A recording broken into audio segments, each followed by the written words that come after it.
Johnson Dictionary. For the century before Johnson Dictionary was published in 1775, there had been concern about the state of the English language.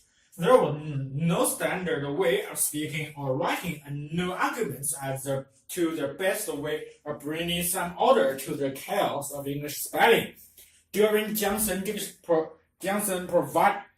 Johnson provided the solution. There had, of course, been dictionaries in the past.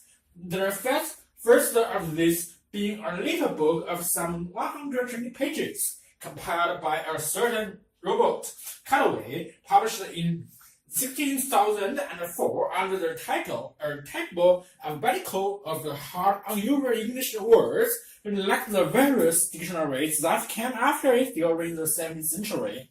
Calloway tended to concentrate on scholars' words. One function of the dictionary was to enable its students to convey an impression of fine learning beyond the practical need to make order of chaos. The rise of dictionaries also associated with the rise of English middle class, who were anxious to define and circumscribe the various words to conquer lexical as well as social and commercial. It is highly appropriate that Dr.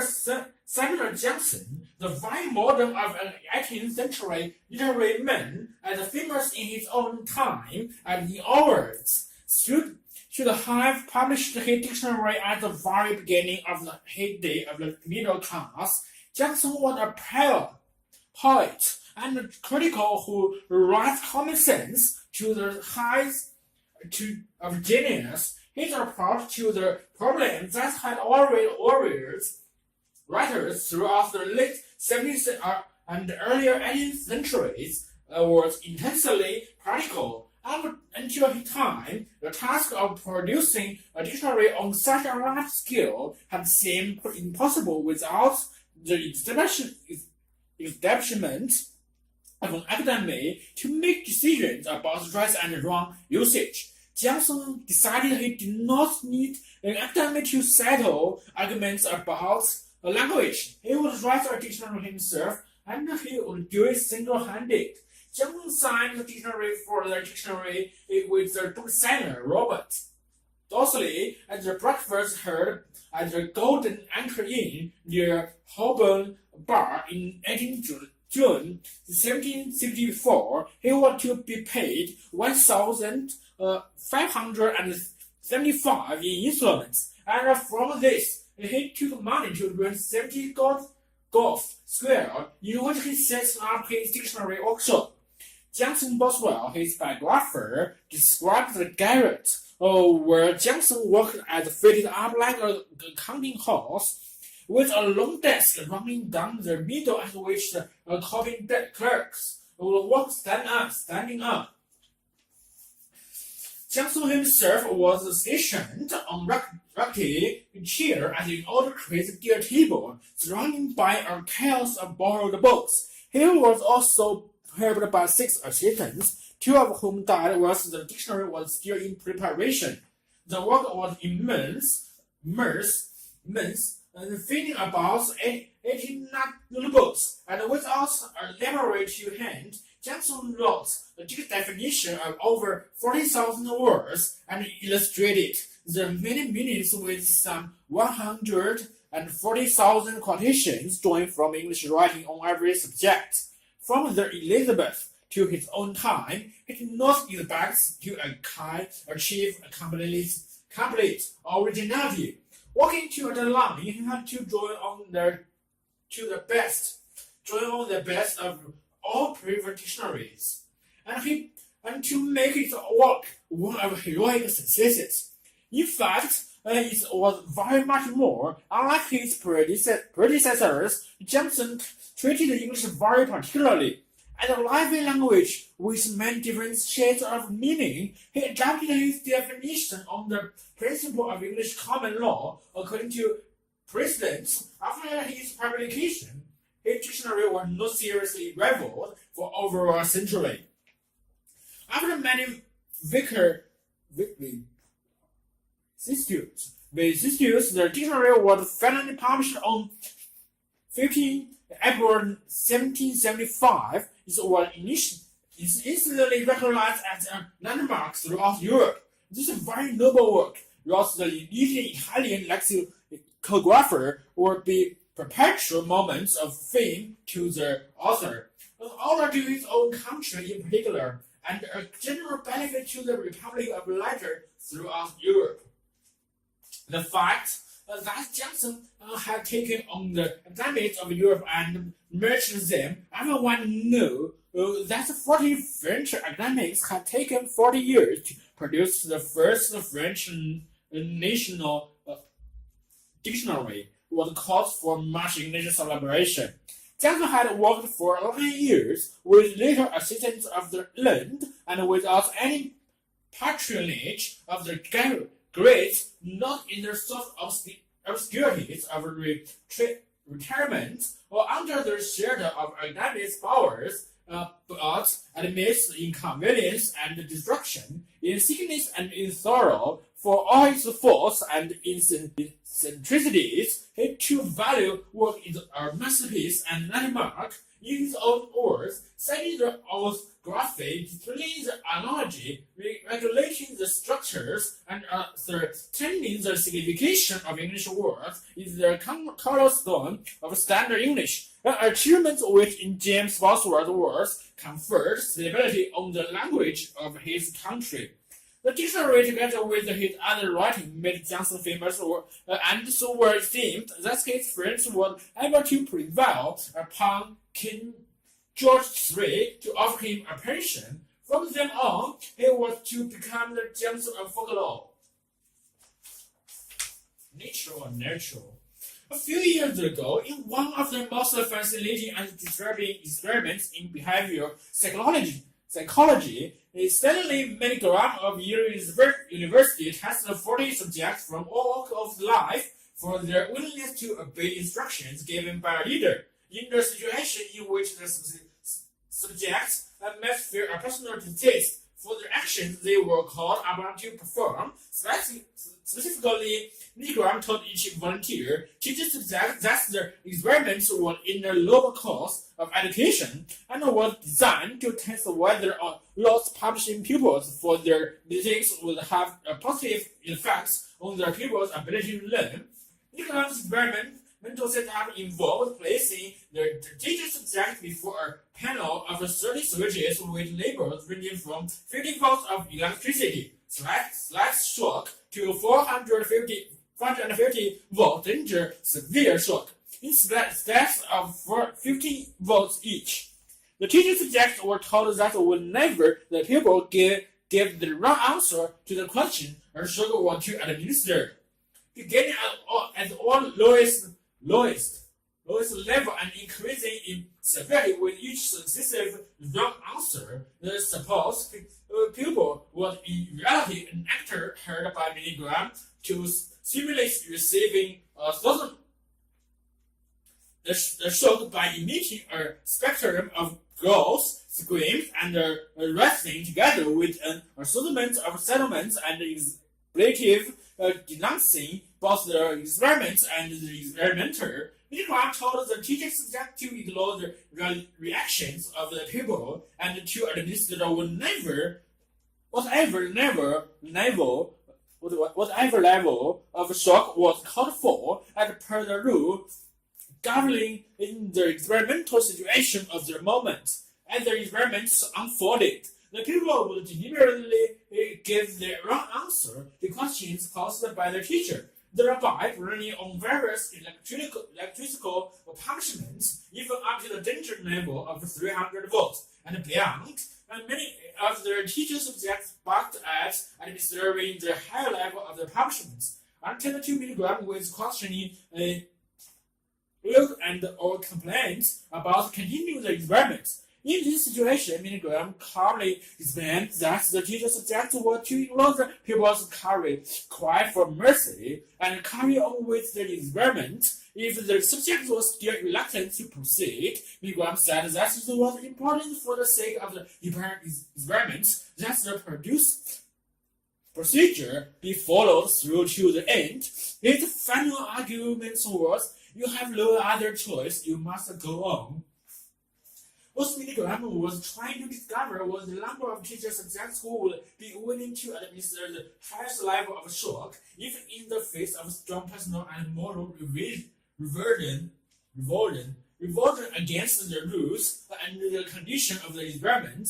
Prior to carrying out the experiment, Milligram presented his idea to a group of 39 psychiatrists and asked them to predict the average percentage of people in the ordinary population who would be willing to administer the highest shock level of 450 volts. The overwhelming consensus was that virtually all the teacher subjects would refuse to obey the experimenter. The psychiatrists feel that most subjects would not go beyond 150 volts, and they further anticipated that only 4% will go up to 300 volts. Furthermore, they thought that only a numerical figure of about 1,000 would give their highest shock of 450 volts. What were the actual results were over 60% of their teacher subjects continued to obey milligrams up to the 450 volts limit. In repetitions of the experiments in other countries, the percentage of obedient teacher subjects was even higher, reaching 85% in one country. How can we possibly account for this vast discrepancy between what calm, rational, logical people predict in the comforts of their study and what a pursuit flustered but cooperative teachers actually do in their laboratory of real life? One first inclination must be to argue that there must be some sort of built-in animal aggression. It seems that was activated by the experiment, and that Milligram's teacher subjects were just following a genetic lead to discharge the pent-up primal urge onto the pupil by administering the electrical shock. A modern hardcore social biologists must even go so far as to claim that this aggressive instincts evolved as an advantageous trait, having been of survival value to our ancestors in their struggle against the hardships of life on the planet and in their case, ultimately finding its way into our genetic makeup and remnants of our ancient animal ways. An alternative to this notion of genetic programming is to see the teacher subject's actions as results of the social environments under which the experiments were carried out. And Milligram himself pointed out most subjects in the experiment see their behavior in a large context that is benevolent and useful to society. The pursuit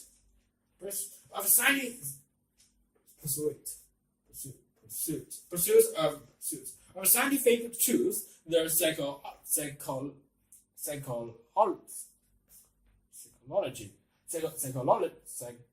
psychological laboratory has a strong claim to legitimacy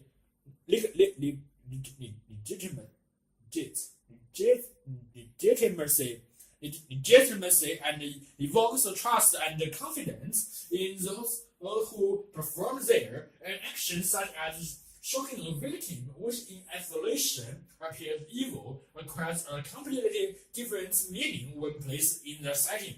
Thus, in the explanation, the subject merges in his unique personality and a personal and moral code with that of large institutional structures surrounding individual properties like loyalty, self-sacrifice, and discipline to the service of a malevolent system of authority. Here we have two radically different explanations for why so many teacher subjects were willing to forego their sense of personal responsibility for the sake of the institutional authority figure. The problem for biologists, psychologists, and anthropologists is to sort out which of those two polar experiment South polar.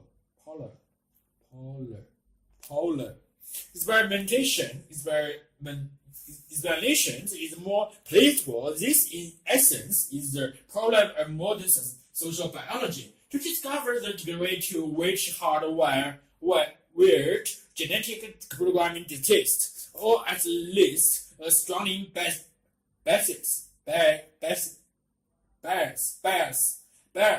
The interaction of animals and humans with their environment, that is their behavior. Put another way, social biology is concerned with elucidating the biological basis of all behavior. The truth about the environment. For many environmentalists, the world seems to be getting worse. They have developed a hit list of our main fears: that nature resources are running out, that the population is ever growing, living less and less to eat, that species are becoming extinct in vast numbers, and that the planet's air and water will be becoming even more polluted. But a quick look at the facts shows a different picture. First, energy and other nature resources have become more abundant. Not so, since the book The Limits of Growth was published in 1972 by a group of scientists. Second, more food is now produced per head of the world's population than at any time in history. Fewer people are starving. Third, although species are indeed becoming extinct, only about 0.7% of them are expected to disappear in the next 50 years, not 25 to 30%, as had so often been predicted. And finally, most forms of environmental pollution either appear to have been exaggerated or are transient, associated with the earlier phase of industrialization, and therefore are best cured not only by restricting economic growth but by accelerating it. One form of pollution, the release of greenhouse gases, and that causes global warming. Thus, impacts is unlikely to pose a devastating problem. A bigger problem may well turn out to be an inappropriate response to it.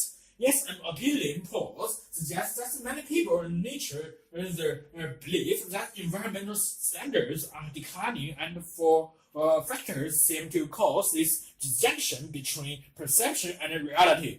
One looks that lens. Built in scientific research, scientific funding goes mainly to areas with many problems. That may be wise policy, but this will also create an impression that many more potential problems exist than is the case. Secondly, environmental groups need to be noticed by the mass media. They also need to keep their money running in. Understandably, perhaps they sometimes overstate their arguments. In 1997, for example, the Worldwide Fund for Nature issued a press release entitled "Two-thirds of the world's forests lost forever." The truth turned out to be near 20%, though those groups are run overwhelmingly by self-ness folk. They nevertheless share many of the characteristics of other lobby groups. That's to the matter less if people applied the same degree of skepticism to environmental lobbying as they do to lobby groups in other fields. A trade organization arguing for, say, weaker pollution control is easily seen as self-interested. Yes, a green organization opposed such a weakling is seen as altruistic, even if an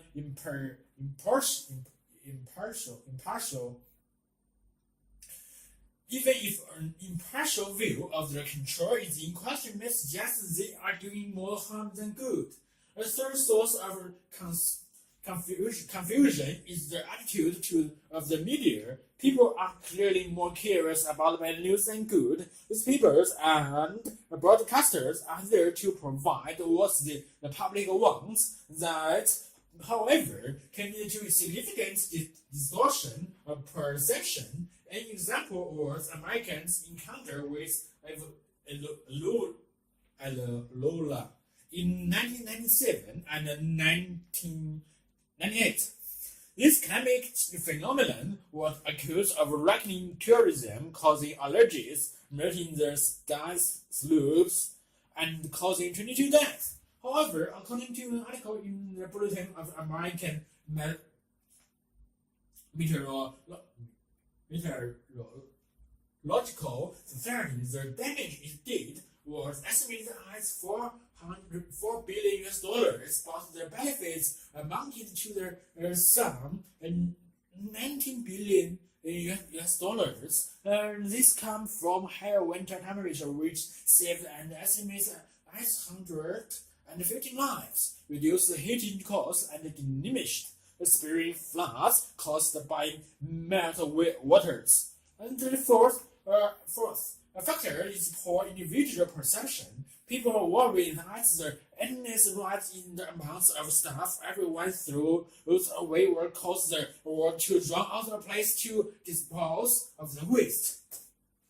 Yes, even American trash outputs continue to rise as it has done in the past. And even if the American population doubles by 2100, all the rubbish American produce through the entire 21st century will still take up only 1 to 12 thousandth of the area of the entire United States. So what of global warming? As we know, carbon dioxide emissions are causing the planet to warm. The best estimates are that the temperatures will rise by 2 to 3 degrees in this century, causing considerable problem at a total cost of $5,000 billion. Despite the intuition that something drastic needs to be done about such a costly problem, economic analysts clearly show it will be far more expensive to cost the carbon dioxide emission radically than to pay the cost of adaptation to the increased temperatures. A model by one of the main authors of the United Nations Climate Change Panel showed how an expected temperature increase of 2.1 degrees in 2100 will only be diminished to an increase of 1.9 degrees, or to put it in another way, the temperature increase that the planet would have experienced in 2094 would be postponed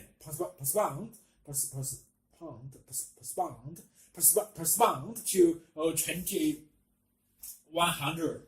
So this does not prevent global warming, but merely buys the world 6 years. Yet the cost of reducing carbon dioxide emissions for the United States alone will be higher than the cost of solving the world single. Most pricing health problem, providing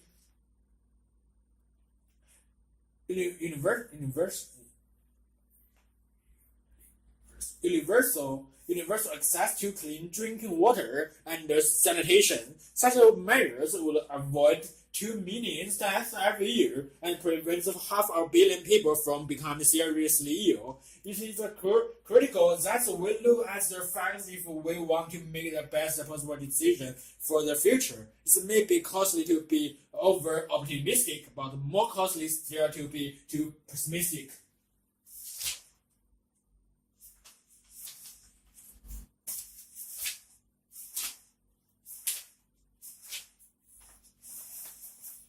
Piglets, the birth of modern plastic. In 1907, Neil Haddock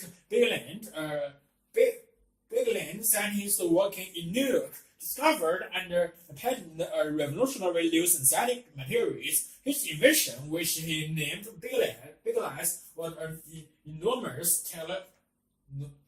enormous technological importance and effectively launched the modern plastic industry. The term plastic comes from the Greek plasm and means to mold. Some plastics are derived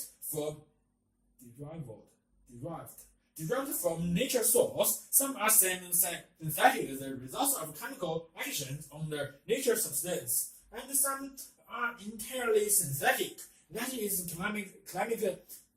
chemically engineered from the consistent of the coal or oil. Some are thermoplastic, which means that's like candle wicks. They melt when heated and can then be reshaped. Others are thermosetting, like ice. They cannot revert to the original worker state, and their shape is thus fixed forever. Biglets has the distinction of being the first totally synthetic thermosetting plastic. The history of today's plastic being with a discovery of a series of semi-synthetic thermoplastic materials in the mid-19th century. The impetus behind the development of this in earlier plastic was generated by a number of factors. Immense technological progress in the domain of chemistry, coupled with the wider culture changes and the programmatically to find acceptable substance for a dwindling supply of luxury materials such as total shell and ivory. Bigland's interest in plastic began in 1885 when, as a young chemistry student in Blackburn, he embarked on research into phenolic resin in the group of stick substance produced when phenol or carbolic acid combined with an violet fluid similar to alcohol. He soon abandoned the subject, however, only returning to it some years later. By 1905, he was a wealthy New Yorker, having recently made his fortune with the innovation of a new programmatic paper, where Bigland had been busily managed dollars. Some advance had been made in the development of plastic.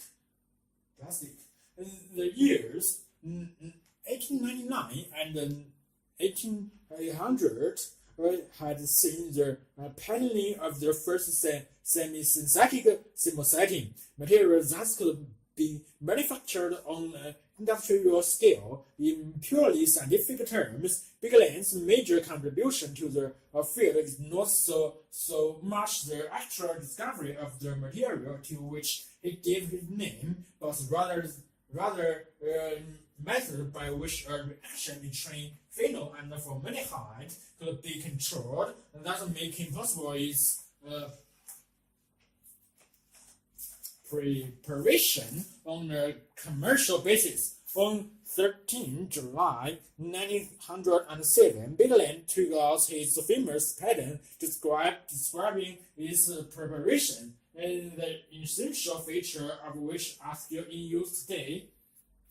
The original patent outlined a three-stage process in which phenol and formaldehyde from wood or coal were initially combined under vacuum inside a large egg-shaped kettle. The result was a resin known as lovelock, which became soluble and malleable when heated. The resin was allowed to cool in shallow trays until it hardened and then broken up and ground into powder. Other substances were then introduced, including fillers such as wood flour, upstairs,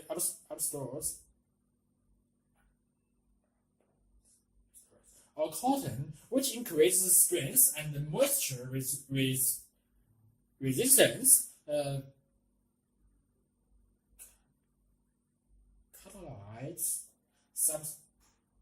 substance to speed up the reaction between two chemicals without joining together, and Higgs, a compound of ammonia and formaldehyde, which supplied to additional formaldehyde necessarily to form a simultaneous resin. This resin was then left to cool and harden and group up a second time. The resulting in gradually powder was raw piglet, ready to be made into a vast range of manufactured objects. In the last stage, the heated piglets were poured into a hollow mold of the required shape and subject to extreme heat and pressure, thereby setting its form for life.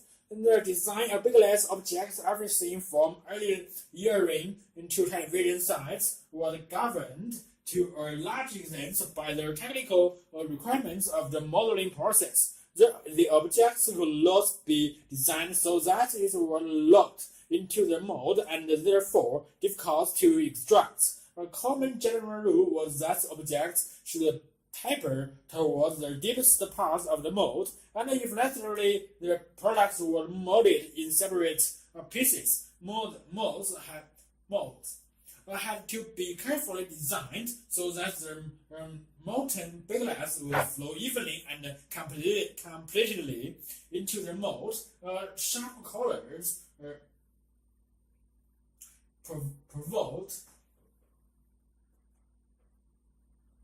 provide impractical and were thus avoided, giving rise to the smooth, streamlined style popular in the 1930s. The thickness of the walls of the mold was also crucial.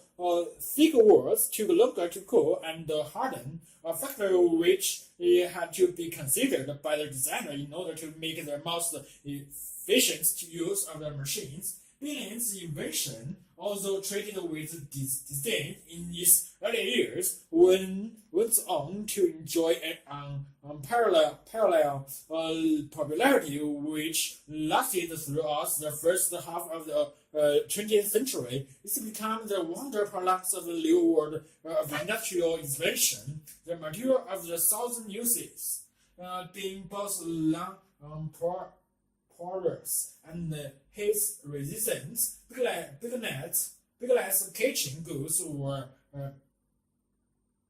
promoted as being germ-free and sterilizable. Electrical manufacturers seized on its insulating properties, and consumers everywhere relished its dazzling array of shapes, delighted that they were now at last no longer restricted to the wood tones and the drab bronze of the pre-plastic era. It then fell from favor again during the 1950s and was despised and destroyed in vast quantities. Recently, however, it has been experiencing something of renaissance, with renewed demand for original piglets objects in the collectors, marketplace, and museums, societies, and dedicated individuals once again are appreciating the style and originality of this innovative material. What's so funny? Jensen Micron reviews recent research on humor. The joke comes over the headline points, which side of the logo has the most hair. The left, the logo looks funny in jargon, which side of the logo has the most hair. The outsider. The punctually silly yet fitting, commentating a smile, even a laugh. A laughter has always struck people as deeply mysterious. Perhaps pointiness, the writer-author doubted.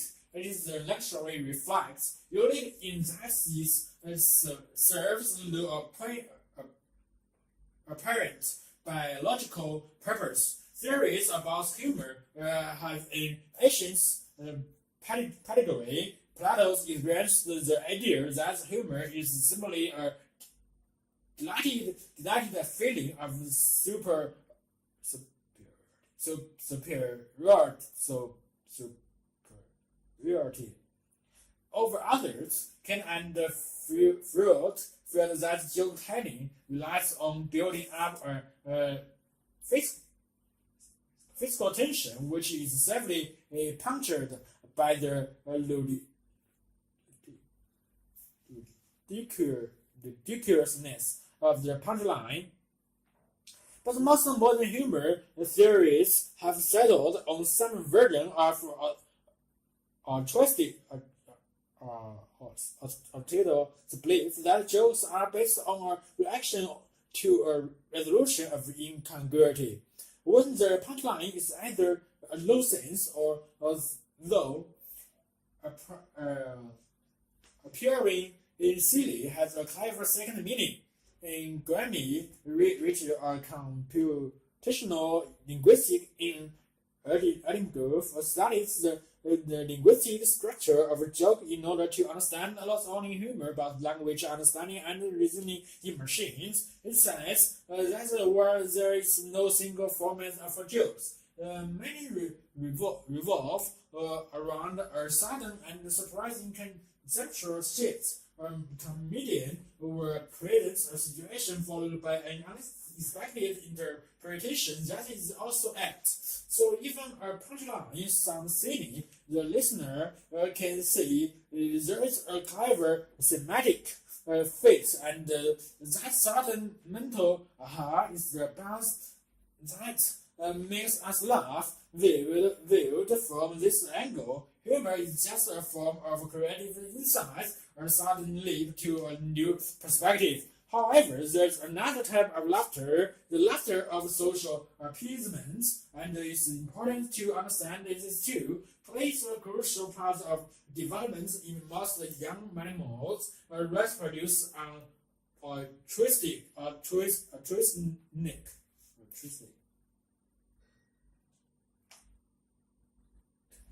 squeaks to prevent their scoffers turning nasty. Chimpanzees have a play face, a gaping expression, accompanied by a pattern noise. In humans, these signals have mutated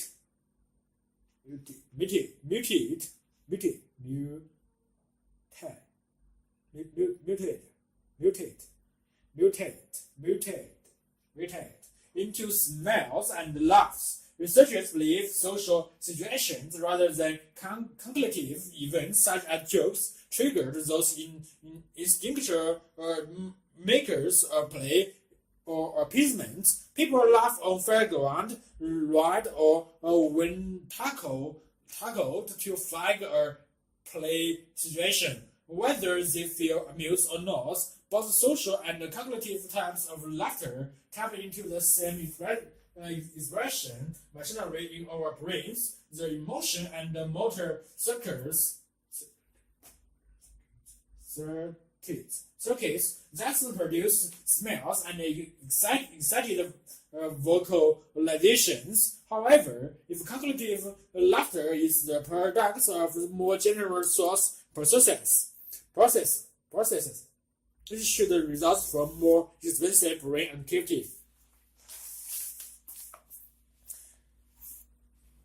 Psychologists Van Gogh investigated humor using the new technique of single events, functional magnetic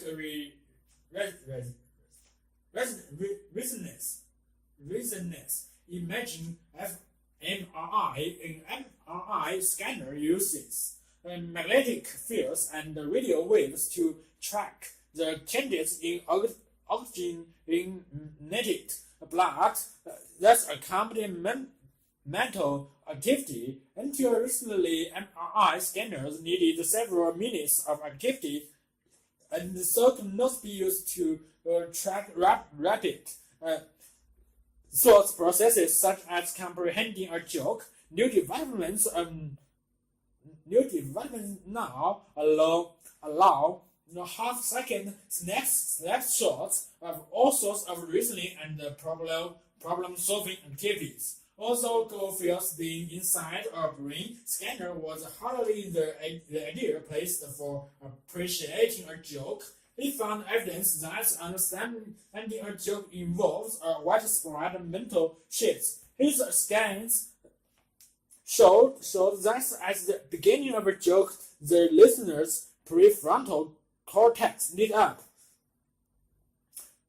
particularly in the right prefrontal, believed to be critical for problem solving, but there was also activity in the temporal lobes at the side of the head, consistent with attempts to rouse stored knowledge and in many other brain areas. And then when the punchline arrived, a new area sprang to life, the prefrontal cortex. This patch of brain intact behind the orbits of the eyes is associated with evaluating information, making a rapid and emotional assessment of the events of their moments is an extremely demanding job for the brain, animal, or human. Energy and arousal levels may need to be retained in the blink of an eye.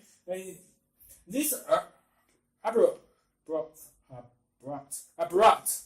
abrupt changes will produce either positive or negative feelings in the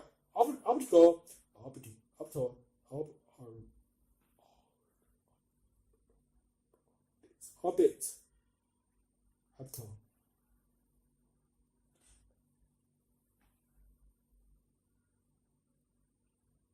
These abrupt changes will produce either positive or negative feelings in the optical cortex. The region that becomes active in Gauss experiments seems the best candidate for the successful such feeling into higher level thought processes. With these close connections to the brain subcortical arousal pyramids and the centers of metabolic control. All warm-blooded animals make constant and tiny adjustments in arousal in a response to external events, but humans who have developed a much more complicated internal life as a result of language response emotionally not only to their surroundings but to their own self.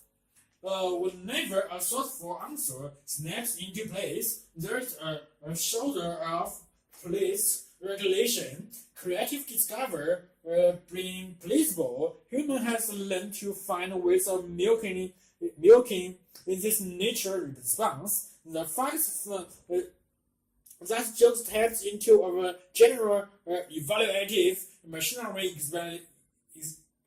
explains why the line between funny and disgusting or funny and frightening can be so fine. Whether joke gives pleasure or pain depends on a personal outlook. Humor may be a luxury, but the mechanism behind it is no even evolutionary accident. As Peter Dirks, a psychologist as William and Marie Collick in Virginia, says, I like to think of humor as a distort, a mirror of the mind. Is creative, perceptual, analytical, and lingual. If we can figure out how the mind processes humor, then we will have a pretty good handle on how it works in general. Psychologist.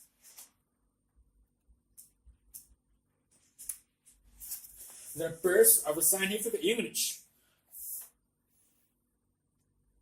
What science is demanded today by a small number of languages, including Japanese, German, and French, but it is English which is probably the most popular global language of science. This is not just because of the importance of English-speaking countries such as the USA in scientific research. The scientists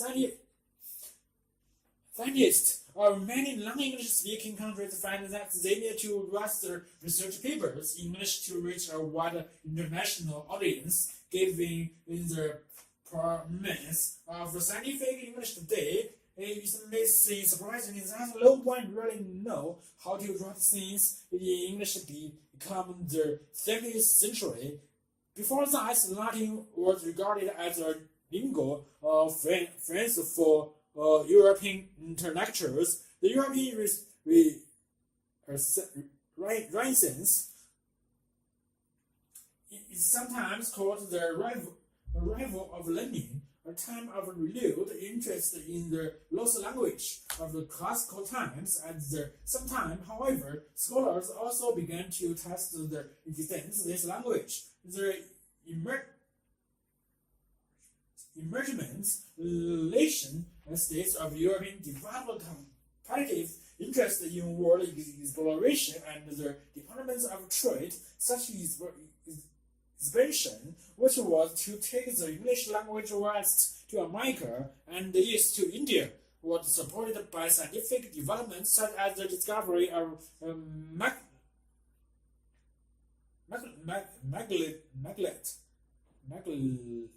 magnetism, and hence the invention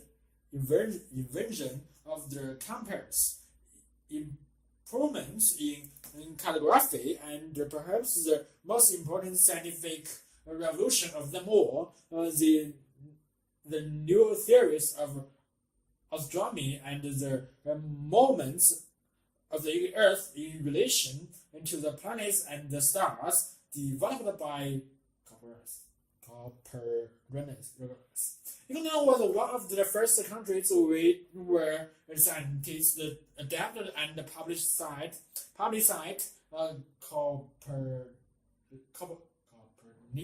Copernican ideas with enthusiasm. Some of these scholars, including two with interest in language, John Wallis and John Wilkins, helped found the Royal Society in 1660 in order to promote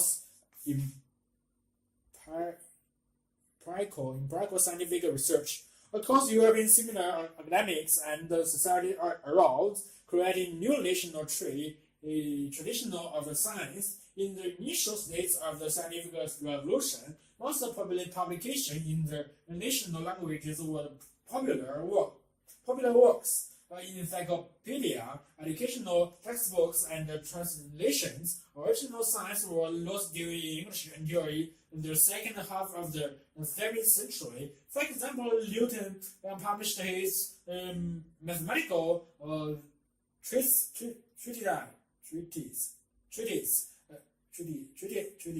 known as the Principia in Latin, but published his later work on the properties of light opticals in English. There was several reasons why original science continued to be written in Latin. The first was simply a matter of audience. Latin was suitable for an international audience of scholars, whereas English reached a socially wider but more local audience. Hence, popular science was writing in English. The second reason for writing in Latin may perversely,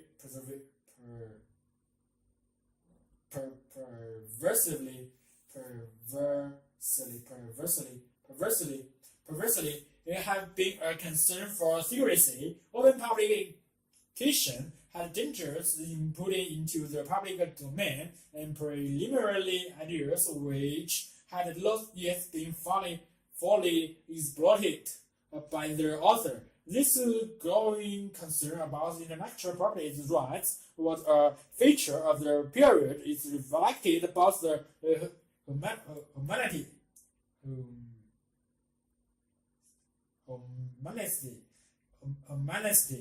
relation of the individual. Rational scientists who invest and discover saw through private intellectual labor and the growing concern between original science and commercial exploitation. There was something of a social distinction between scholars and gentlemen who understand Latin and men of trade who lacked and classical education, and in the middle 17th century it was a common practical practice for mathematicians to keep their discoveries and proofs secret by writing them in cipher, in obscure language, or in private message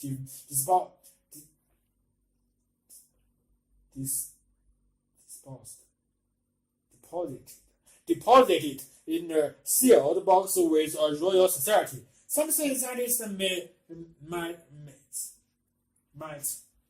have felt more comfortable with Latin precisely because this audience, though international,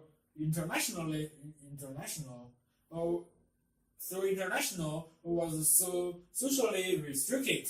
Doctors claim they're most keen to Latin as an insider language. The third reason why the writing of the original science in English was delayed may have been to do with the linguistic inadequacy of English in the earlier modern period. English was also equipped to deal with scientific arguments. First, it lacked the necessary technical vocabulary. Second, it lacked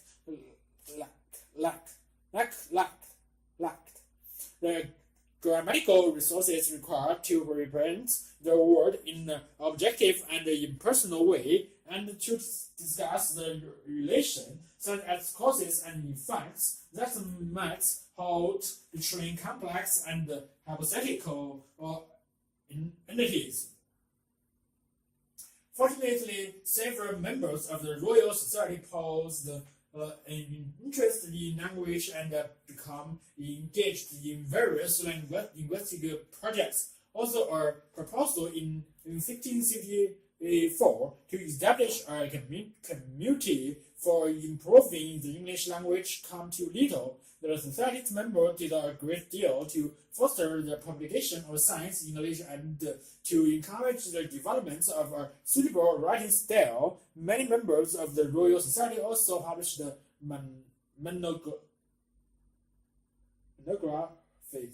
monographs in English. One of the first was by Robert Hooke, the Society's first curator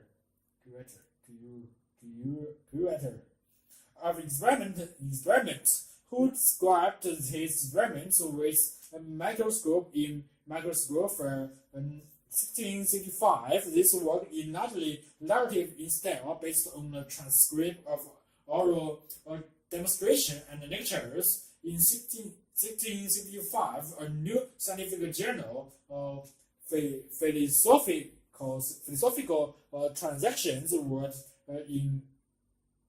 inaugurated.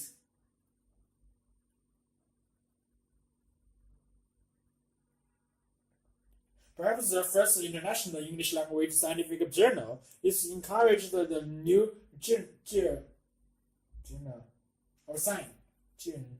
scientific writing, thus of short facts accounts of particular experiments. The 17th century was thus a formative period in the establishment of scientific English. In the following century, much of this momentum was lost as German established itself as a leading European language of science. This is estimated that by the end of the 18th century, 401 German scientific journals had been established as opposed to 96 in France and 50 in England. However, in the 19th century, scientific English again enjoyed substantial lexical growth as the Industrial Revolution created the end for new technical vocabulary and new specialized professional societies were instituted to promote and publish in a new discipline.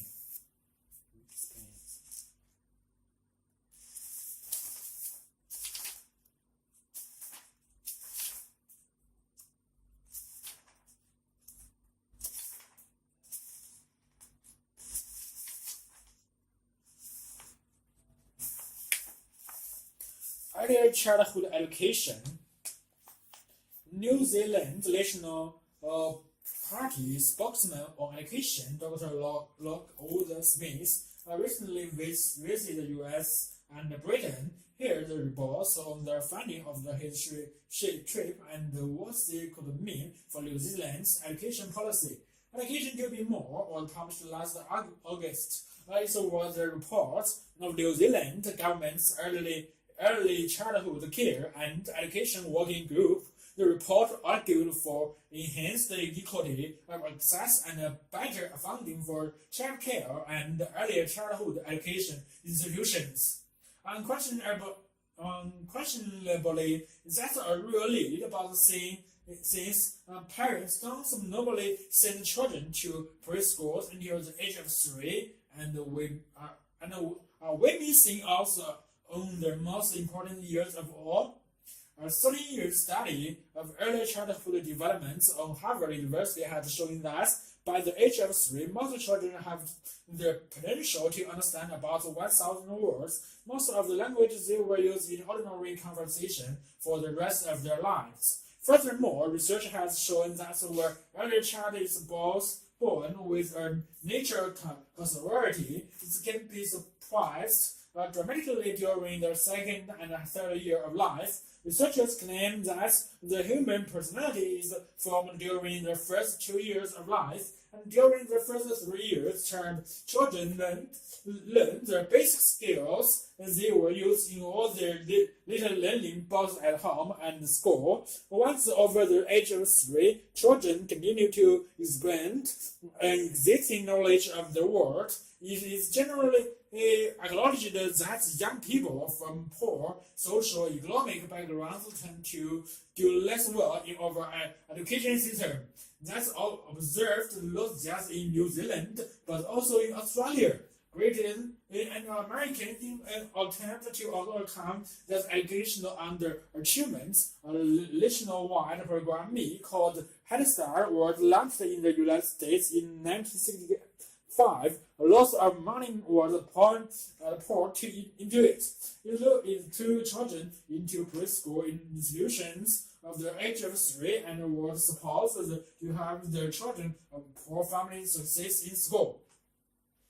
Despite substantial funding, the results have been disappointing. It is thought that there were 2 explanations for this. First, the program Me began to lace. Many children who entered is at the age of 3 was already behind their peers in language and memorable intellectual. Secondly, the parents were not involved. At the end of each day, Head Start children returned to the same disadvantaged home environment. As a result of the growing research evidence of the importance of the first 3 years of the child life and the disappointing results from Head Start, a pilot program was launched in Missouri in the US that focused on parents as the child first teachers. And the Missouri program was predicted on research showing that working with the family rather than bypassing the parents is the most effective way of having children get off to the best possible start in life. As the 4-year pilot, studies included 318 families who were about to have their first child and who represented a cross section of socio-economic status. Actual families configurations, they included single parents and two-parent families, families in which both parents worked, and families with either the mother or father at home. The program involved trained parents educators living in the parents' home and working with their parents. Parents and the child information and child development and the guidance on things to look for and expect as a child grows were provided, plus guidance in fostering the child intellectual, language, social, and motor skills developments, periodical checkups of the children's educational and sensory developments, hearing, and vision were made to detect possible handicaps and interfere with growth and developments. Medical problems were referred to professionals. Parents educators made personal visits to homes, and monthly group meetings were held with other new parents to share experience and discuss topics of interest. Parents resource centers located in school buildings offering learning materials for families and facilitators for child care. At the age of 3, the children who had become involved in the Missouri program was evaluated alongside a cross-section of children selected from the same range of social economic backgrounds and family situations, and also a random sample of children that age. The results were phenomenal. By the age of 3, the children in the program were significantly more advanced in language development than their peers, had made a greater strides in problem solving and their intellectual skills, and were further along in social development. In fact, the average child on the program was performing at the level of the top 15 to 20% of their peers in such things as authority comprehension, verbal ability, and language ability. Most important of all, the traditional measures of risk, such as parents' age and education, or whether they were a single parent, bore little or no relationship to the measures of achievements and language development. Children in the program performed equally well, regardless of social economic disadvantages. Child abuse was virtually eliminated. The one factor that was found to affect the child development was family stress, leading to a poor quality of parent-child interaction, and that interaction was not necessarily bad in poor families. This research findings are exciting. There is growing evidence in New Zealand that children from poor social economic backgrounds are arriving at school less well developed, and that our school system tend to perpetuate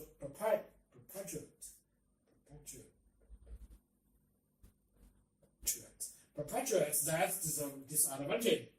The initiative outlined above could break that cycle of disadvantages. The concepts of working with parents in their homes or at their place of work contrast quite markedly with the reports of early childhood care and education working group. The focus is on getting in children and mothers access to child care and institutionalized early childhood education. Education from the age of 3 to 5 is undoubtedly vital, but without a similar focus on parents' education and on the vital importance of the first 3 years, some evidence indicates that it will not be enough to overcome educational inequality.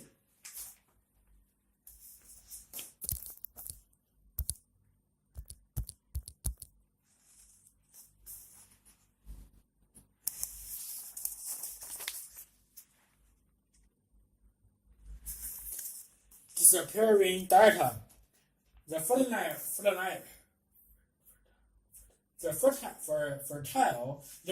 land of the Nile Delta is being eroded along Egypt's Mediterranean coast at the astounding rate.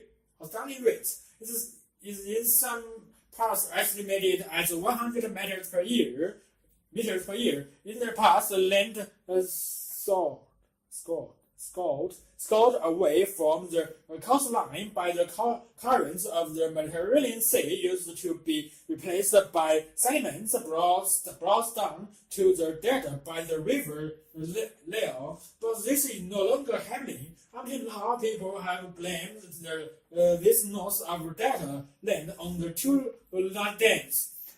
As Aswan in the south of Egypt, which had held back virtually all of the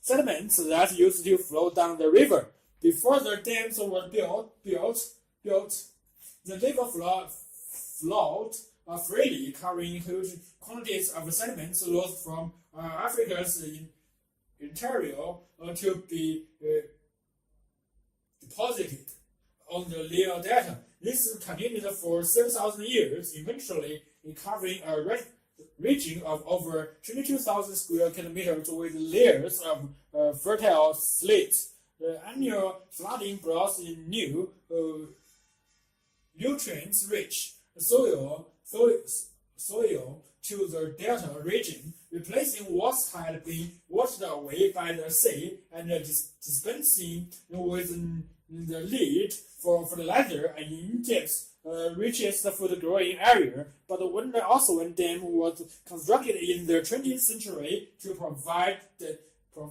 electricity and irrigation, and to protect the huge population center of Cairo and its surrounding areas from annual flooding and drought. Most of the sediments with its later fertilizer accumulated up above the dam in the southern. Upstream, half of Lake Leicester is said of passing down to the delta. Now, however, there turns out to be more to the story. It appears that the sediment-free water emerging from the Aswan dams picks up slates and sand as it erodes the river bed and the banks on the 800 kilometers trip in Cairo.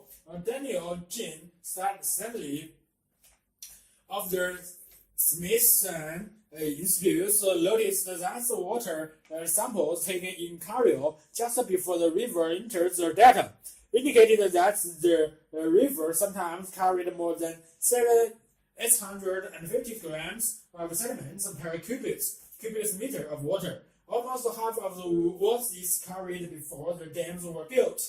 I'm ashamed to say that the significance of this didn't strike me until after I had read 50 or 60 studies, said Stanley in marine geology. There's still a lot of sediments coming into the data, but virtually no sediments comes out into the material into replenish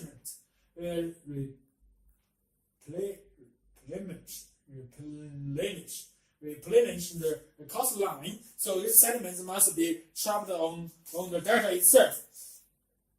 Once north of Cairo, most of the Nile water is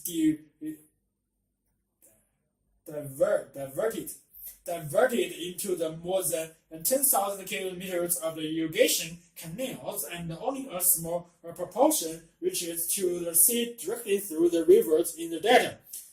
The water in the irrigation canals is still all very slow moving, and thus carrying sediments. Study explains the sediment sinks to the bottom of the canal and then is added to the fields by farmers or pumped with the water into the four large freshwater lagoons that are located near the outer edges of the delta. So very little of it actually reaches to coastline to the base walls. It's being washed away by the Mediterranean current. The farms on the delta plains and fishing and agriculture in the lagoons accounts for much of Egypt's food supply. But by the time the sediment has come to rest in the fields and the lagoons, it is lined with municipal, industrial, and agricultural waste from the Cairo region, which is home to more than 40 million people. Pollutions are built up faster and faster, says Stanley. Bristol has investigations of sediments from the delta lagoons.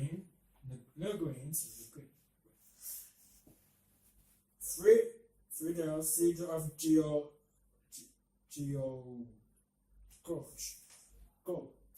George. Washington University concerns in Mathematics lagoons, for example, the increase of mercury, lead, copper, and zinc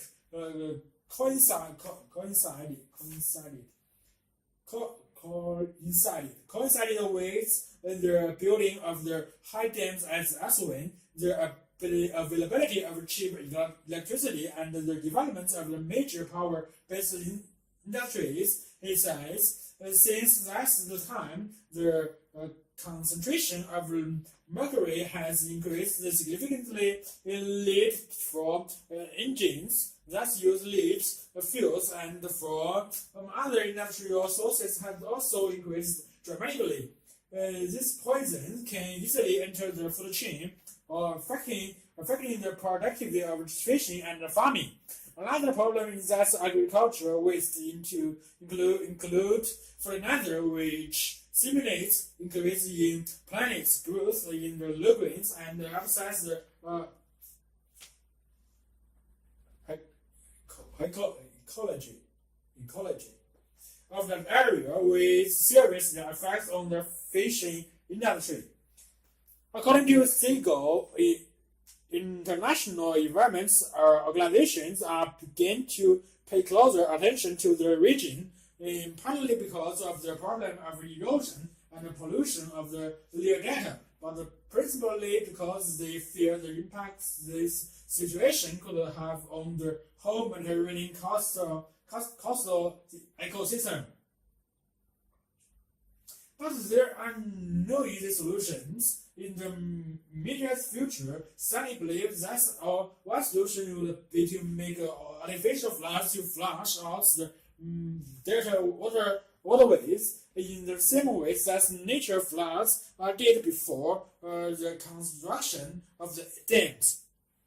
He said, however, that in the long term, an alternative process such as desalination may have to be used to increase the amounts of water available. In my view, Egypt must devise a way to have more water running through the river and the delta. This is smelly. Israel settles them down in a desert region with a rapidly growing population.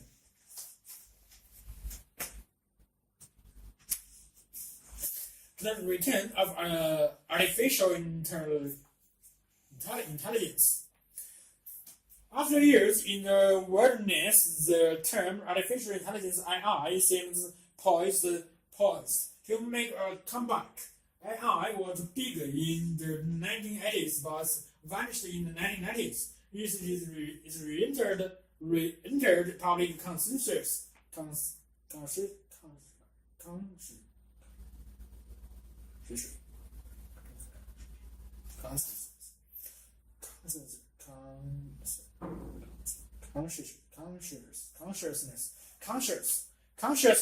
Consciousness with the release of AI,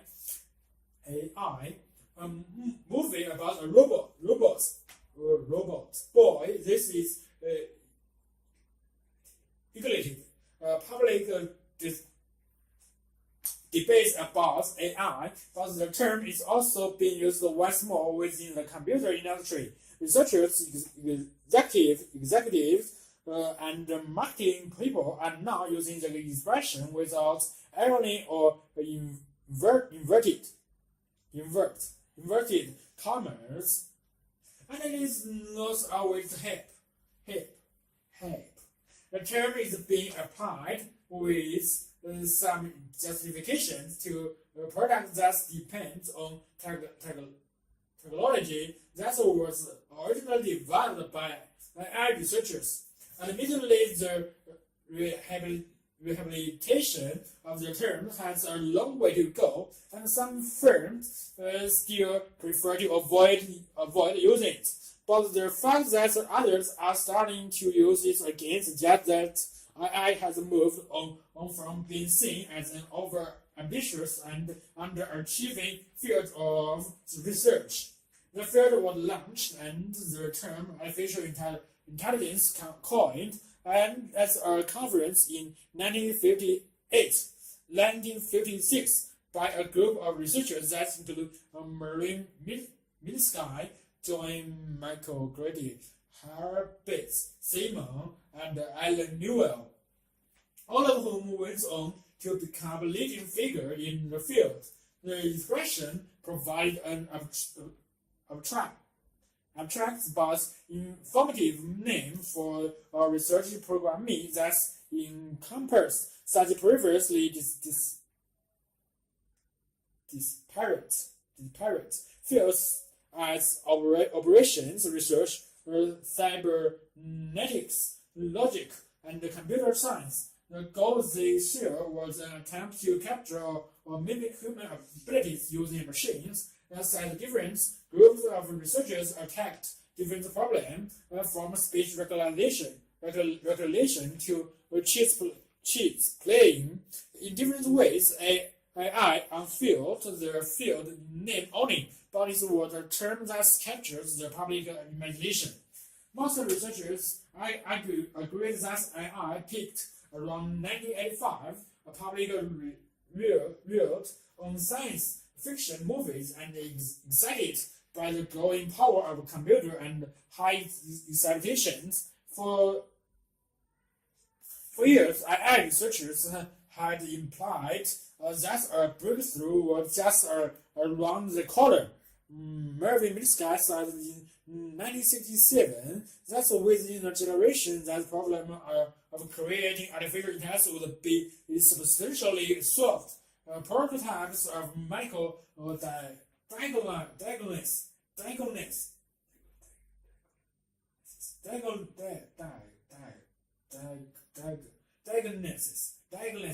problems and speech regulation software appear to be make process is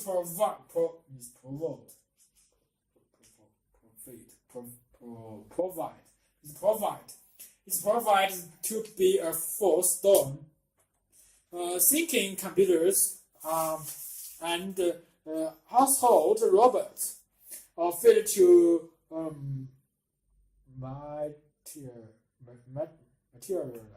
materialized, and backlash ensued. There was under optimism in the early 1980s, says David Lake, researchers at Indiana University. Then, when people realized that these were hard problems, there was treatment by the late 1980s. The term AI was being avoided by many researchers who opted instead to align themselves with specific subdisciplines such as neural networks, agents, technology, case-based reasoning, and so on. Ironically, in some ways, AI was a victim of its own success. Never apparently a modern problem was solved, such as building a system that could lead to leading a class unattended. The problem was deemed not to have been an AI in the first place.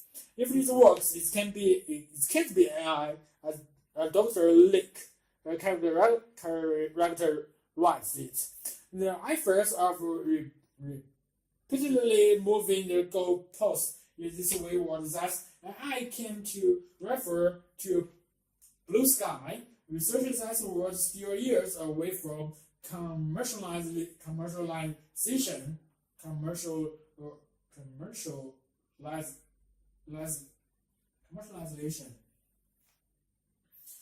Researchers showed that AI stood for almost implemented. Meanwhile, the technological that made it onto the market, such as speech regulation, language translation, and decision support software, were no longer regarded as an AI. Yes, and all three was filled well within the umbrella of AI research. But their tide may now be turning. According to Dr. Lake, agency software of the San Diego backed by a government agency, reckon their new approach to artificial intelligence is the most powerful and promising approach ever discovered. Agency claimed that the system based on a cluster of 30 processors could be used to spot camouflaged vehicles on the battlefield or exact a voice signal from a logic background. Tasks humans can do well, but computers cannot. Whether or not their technology lives up to the claims made for it, the fact that agencies are emphasizing the use of AI is serve an interesting development, says Dr. Lake. Another factor that may boost the prospects for AI in the earlier future is that investors are now looking for firms using clever technology rather than just a clever business model to differentiate themselves. In particular, the problem of information overload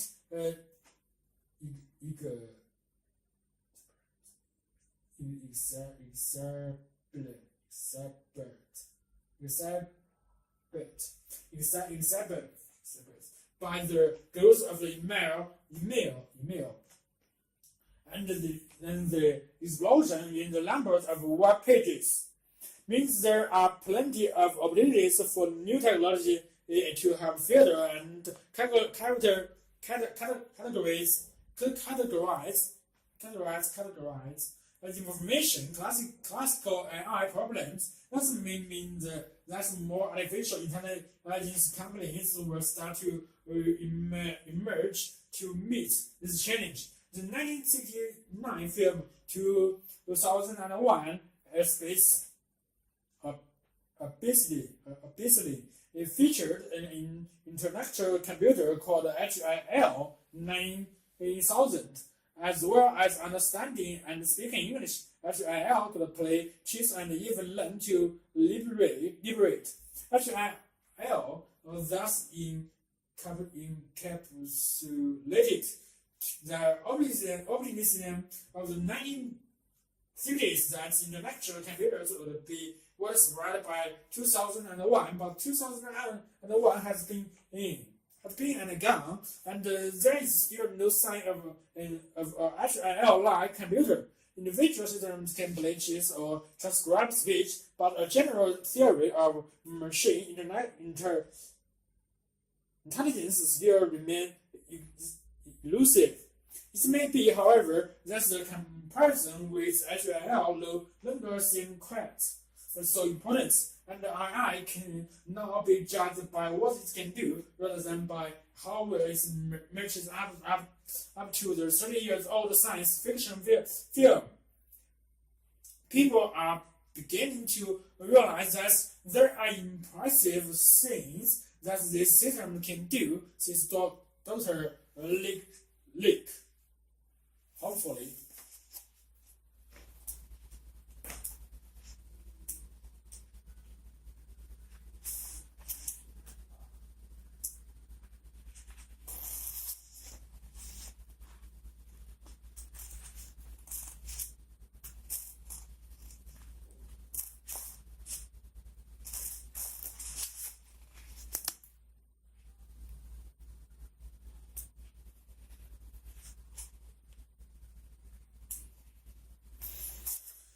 The impacts of wilderness tourism.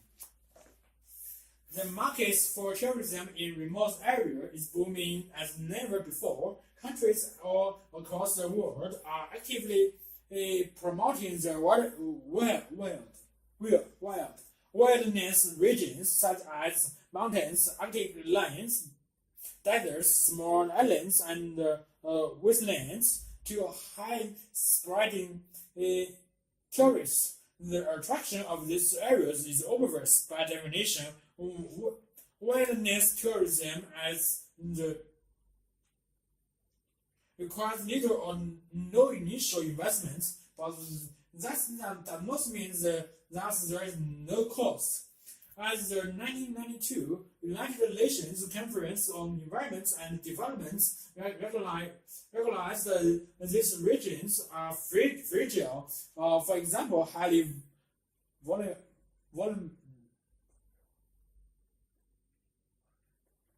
to abnormal pressure, not just in terms of their ecology, but also in terms of the culture of their inhabitants. The three most significant types of fragile environments in this respect, and also in terms of the proportion of the Earth's surface they cover, and the deserts, mountains, and Arctic areas. An important characteristic is either marked seasonality with harsh conditions prevailing for many months each year. Consequently, most human activities, including tourism, are limited to the clearly defined parts of the year. Tourists are drawn to those regions by their nature, landscape beauty, and the unique cultures of their indigenous people. And the poor governments in this isolated area have welcomed the new breed of adventure tourists, grateful for the hard currency by Britain. For several years now, tourism has been the primary source of foreign exchange in Nepal and Bhutan. Tourism is also a key element in the economics of Arctic zone, such as Lapland and Alaska, and in desert areas such as Ielts in Australia and around the mountain valley. Once the location is established as a main tourist destination, the effects on the local community are profound. Where hill farmers, for example, can make more money in a few weeks working as porters for foreign truckers than they can in a year working in their fields, it is not surprising that many of them give up their farm work, which is that left the other members of the family in some hill regions. This had led to a serious decline in farm outputs and a change in the local debt, because there is insufficient labor to maintain terraced terrace and irrigation system and tend to crops. The result has been that many people in these regions have tended to outside supplies for rice and other foods. In archaic and desert societies, year-round survival has traditionally depended on hunting animals and fish and collecting fruits over a relatively short season. However, as some inhabitants become involved in tourism, they no longer have the time to collect wild food. This has led to increasing dependency on both food and the stores. Tourism is not always the culprit behind such changes. All kinds of wage neighbors or government handouts tend to undermine traditional survival systems. Whatever the cause, the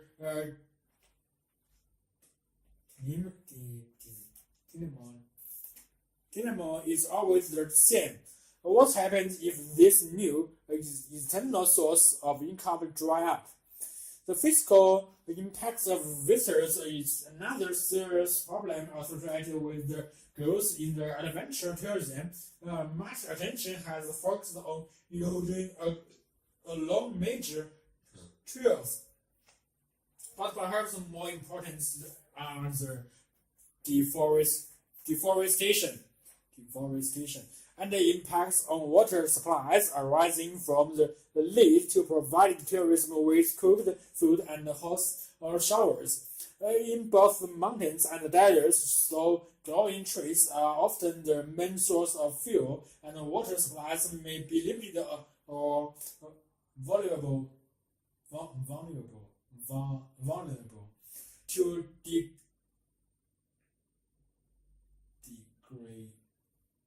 degradation through heavy use. Stories about the problems of tourism have become legal in the last few years, yet it does not have to be a problem, although tourism inevitably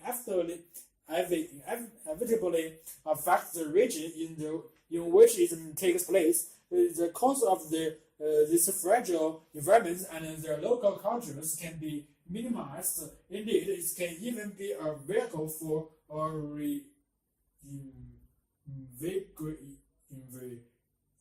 reinvigorating local cultures, as has happened with the shepherds of Leopold Valley and in some alpine villages, and a growing number of adventure tourism operators are trying to ensure that their activities benefit the local population and the environment over the long term. In the Swiss Alps, communities have decided that their future depends on integrating tourism more effectively with the local economy. Local concern about the rising number of second home developments in the Swiss pace results in limits being imposed on the growth. There has also been a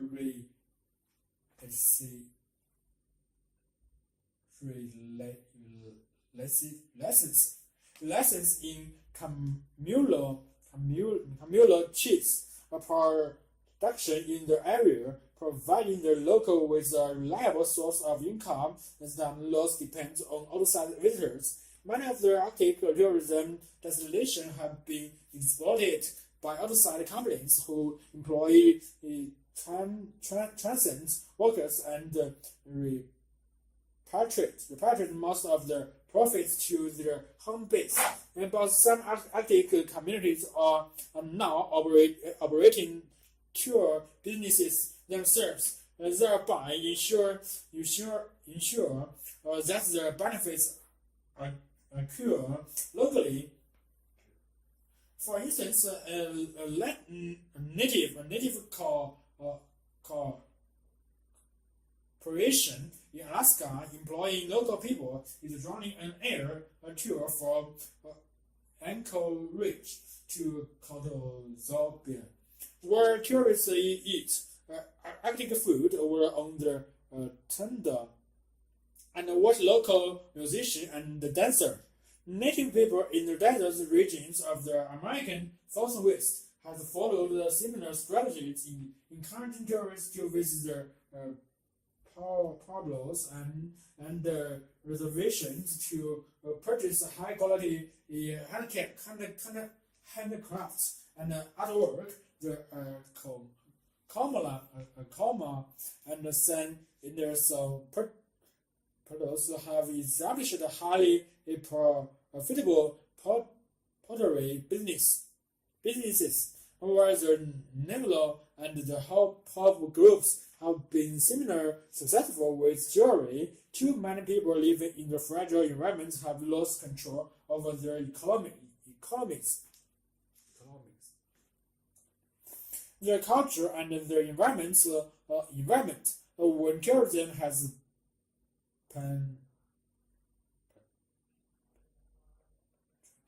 penetrated their homelands, merely restricting tourism cannot be the solution to the imbalance, because people's desire to see new places will not just disappear. Instead, communities in fragile environments must achieve greater control over tourism ventures in the regions in order to balance their needs and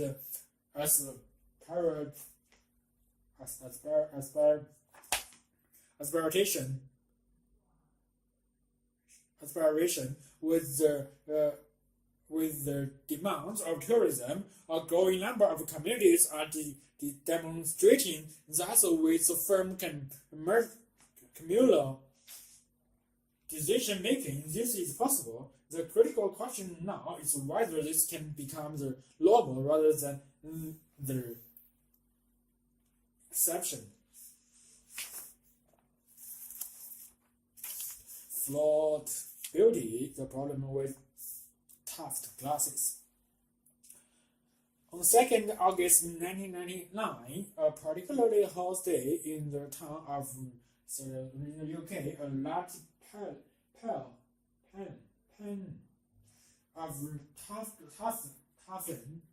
toughened glass in the roof of a shopping center as Bishop walk shadowed without a warning and fell from its frame. Fragments were analyzed by experts at the giant glass manufactured Picanton, which had made the pen panel. They found that minute glass crystals of liquor or sulfide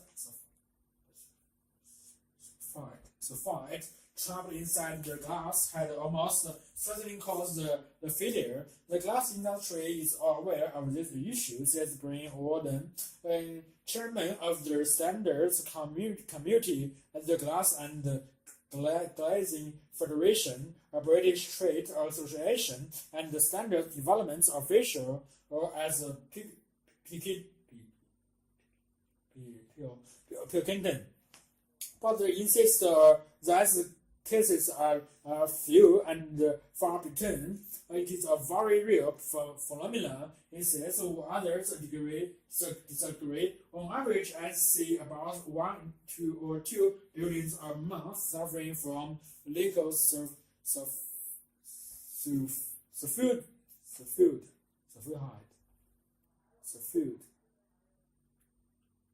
Related figures, says Brian Jones, a consultant an engineer involved in the Bishop's work investigation under his experts of similar experience.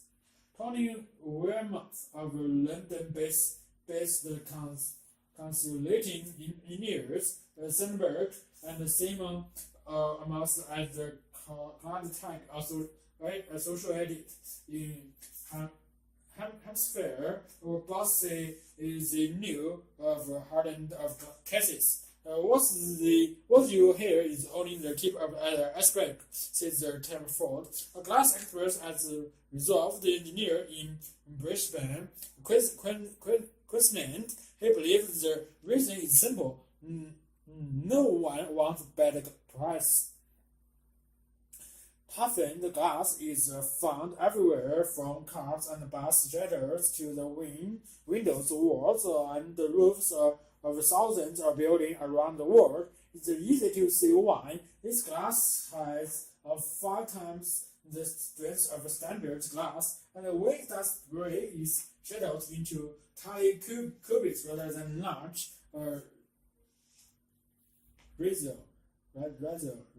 razor-shaped sheets.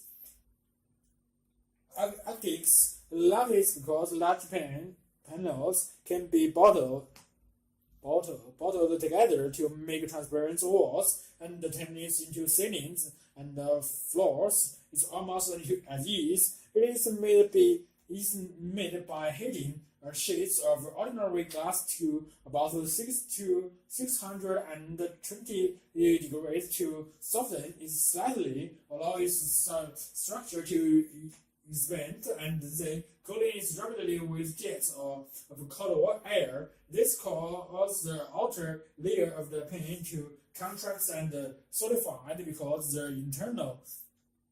interior, when the interior finally solidifies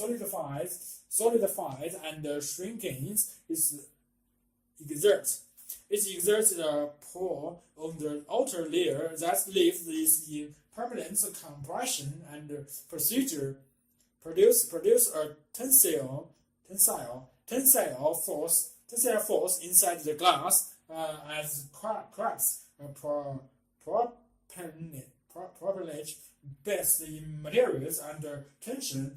The compressive force on the surface must be overcome before the pane will break, making it more resistant to cracking. The problem starts when glass contains nickel sulfide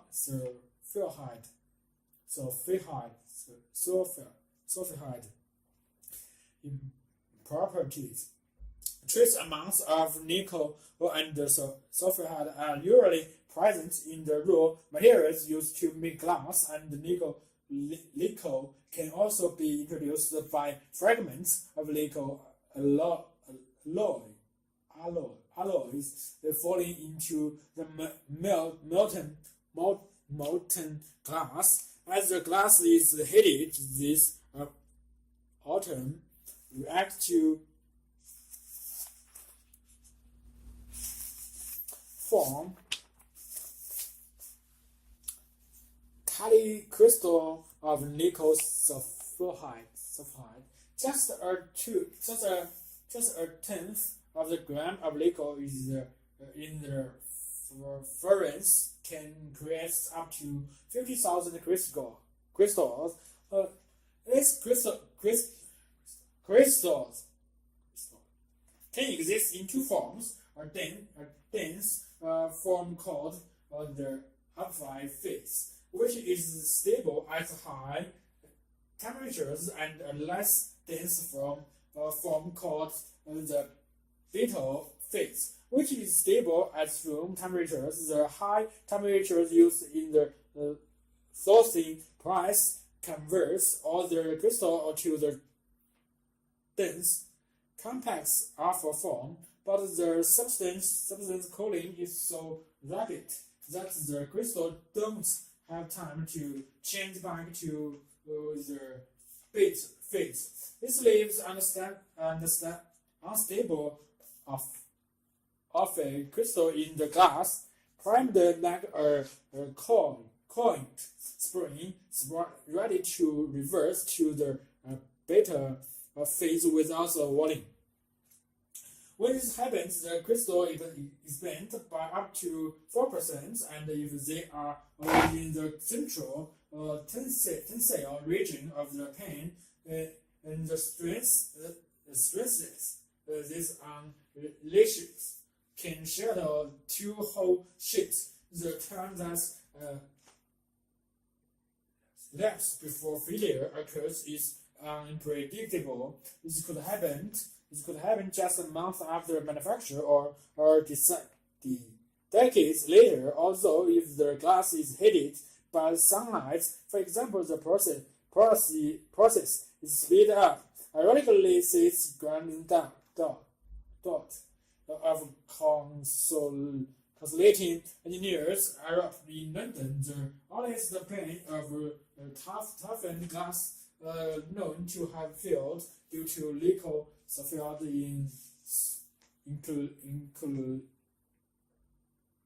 inclusions. What in Picton,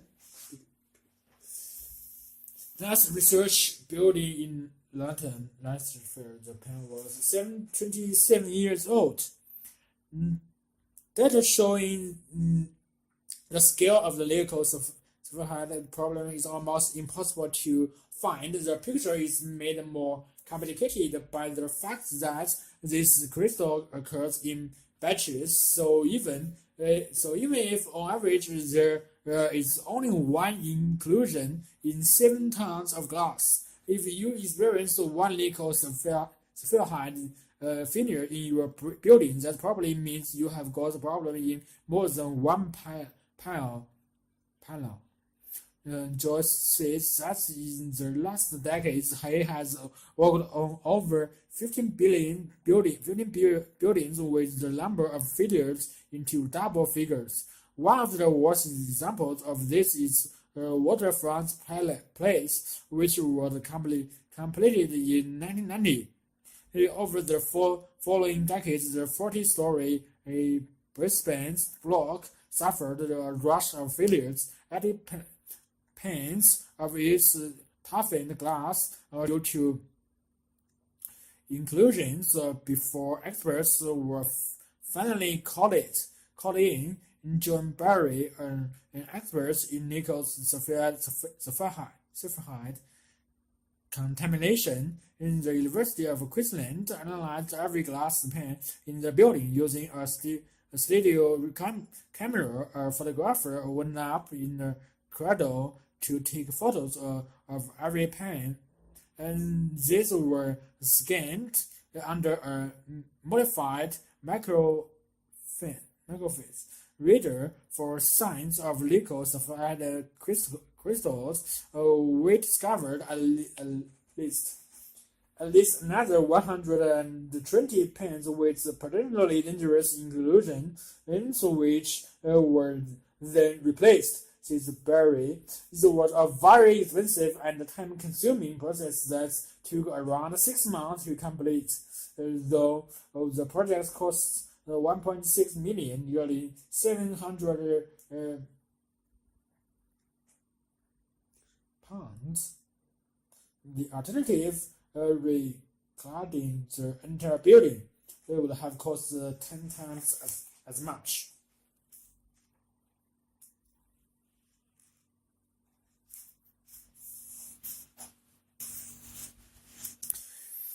The effects of light on plants and animal species. Light is important to an organism for 2 different reasons. Firstly, it is used as cure for the timing of daily and seasonal rhythm in both plants and animals, and secondly, it is used to assist growth in plants.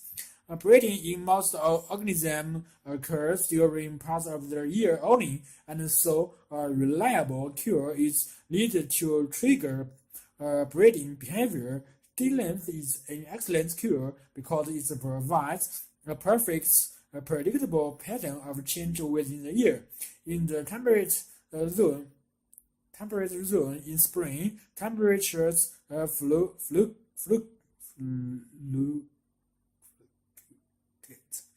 greatly from day to day, but day length increases steadily by a predictable amount. Seasonal impacts for day length on psychological response is called photoperiodism, and the amount of experimental evidence for this phenomenon is considerable. For example, some species of birds breeding can be included even in midwinter simply by increasing day length artificially. Wolfson, 1964. Other example of photoperiodism occur in plants. A short day plants flower when their day is less than a certain critical length. A long day plants flower after a certain critical day length is exceeded. In both cases, the critical day length differs from species to species. Plants which flower after a period of vegetarian growth, regardless of the period, are known as day nature plants. Breeding seasons in animals such as birds have evolved to occupy the parts of the year in which the offspring have the greatest chances of survival. Before the breeding season begins, food reserves must be built up to support the energy cost of the reproduction and to provide for young birds both when they are in the nest and after fledging. Thus, many temperate zone birds use increasing day length in spring as cure to begin to nesting cycle, because this is a point when adequate food resources will be assured. The adaptive significance of photoperiodism in plants is also clear. Short-day plants that flower in spring in the temperate zone are adapted to maximum speed seedling growth during the growing season. Long-day plants are adapted for situations that require fertilization by insects or a long period of seed repenting. Short-day plants that flower in the autumn in the temperate zone are able to build up food reserves over the growing season and over winter as seeds. The nature plants have an evolutionary advantage when the connection between the favorable period for reproduction and the day length is much less certain. For example, desert animals germinate a flower and seed whenever a suitable rainfall occurs, regardless of their day length. The breeding season of some plants can be delayed to extraordinary lengths. Bamboos are perioline grasses that remain in the vegetarian states for many years and then suddenly flowers. Fruits and die. Every bamboo of the species categories are on the islands of Jane flowered, seeds and died during 1884. The next generation of bamboo flowered and died between 1916 and 1980, which suggests a vegetarian cycle of about 31 years. Climatic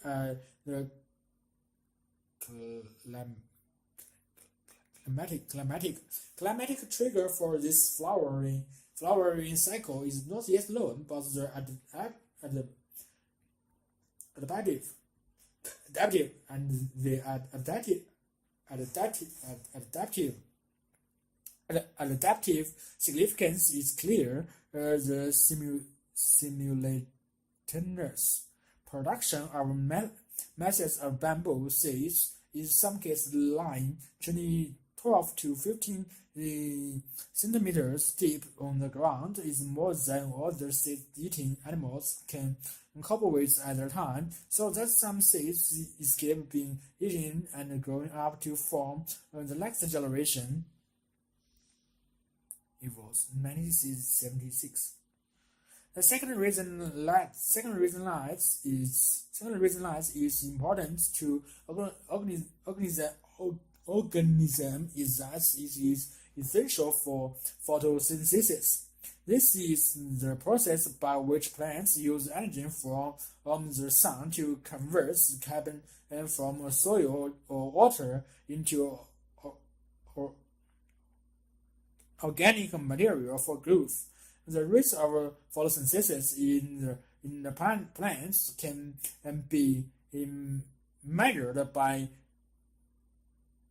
calculating the rate of its uptake of carbon, and there is a wide range of photosynthetic responses of plants to variations in mass intensity. Some plants reach a maximum photosynthesis as 1/4 for sunlight, and others, like sugarcane, never reach a maximum, but continue to increase photosynthesis rates as light intensity rise. Plants in general can be divided into two groups: shade-tolerant species and shade-intolerant species.